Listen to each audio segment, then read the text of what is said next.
అనసూయ భరద్వాజ్ మొదట్లో తన కెరీర్ని న్యూస్ రిపోర్టర్గా మొదలుపెట్టి ఆ తర్వాత జబర్దస్త్ వంటి కామెడీ షో ద్వారా మంచి పాపులారిటీ సంపాదించుకొని యాంకర్గా మంచి గుర్తింపు దక్కించుకుంది. ఆ తర్వాత పలు రియాలిటీ షోస్కి యాంకరింగ్ చేసిన అనసూయ భరద్వాజ్ 2010లో సుశాంక్ భరద్వాజ్ని ప్రేమ వివాహం చేసుకున్నారు. అప్పటికే వీరిద్దరికి ఇద్దరు మగపిల్లలు ఉన్నారు.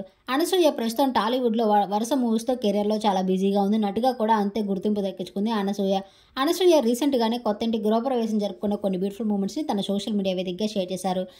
ఫొటోస్తో అభిమానులకి గుడ్ న్యూస్ని షేర్ చేసింది అనసూయ. అయితే అనసూయ ఈరోజు మరికొన్ని ఎమోషనల్ మూమెంట్స్ని అలాగే అద్భుత క్షణాలని తన సోషల్ మీడియా వేదికగా షేర్ చేస్తూ ఎమోషనల్ పోస్ట్ని షేర్ చేసుకుంది అనసూయ. అయితే అనసూయ కొత్త ఇంటి గృహప్రవేశం చేయాలనుకున్నప్పుడు ఇంటికి సంజీవని అనే పేరు పెట్టాలనుకున్నారట. తన గురువు గారికి చెప్పగా తన గురువు గారు కొంచెం సమయం ఆలోచించి సీతారామ సంజీవని అంటూ చెప్పుకొచ్చారట.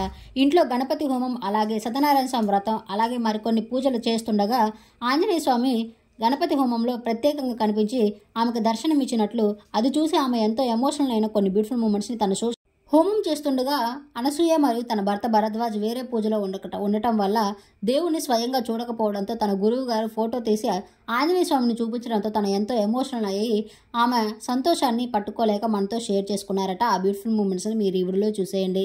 సాక్షాత్తు ఆంజనేయ స్వామి మా ఇంటికి రక్షగా ఉంటూ మమ్మల్ని ఆశీర్వదించాడంటూ తన ఎమోషనల్ మరియు హ్యాపీ మూమెంట్స్ని అభిమానులతో షేర్ చేసుకున్నారు. ఆ బ్యూటిఫుల్ మూమెంట్ చూసి మీకు ఏమనిపించిందో కామెంట్ చేయండి. వీడియో నచ్చితే లైక్ చేసి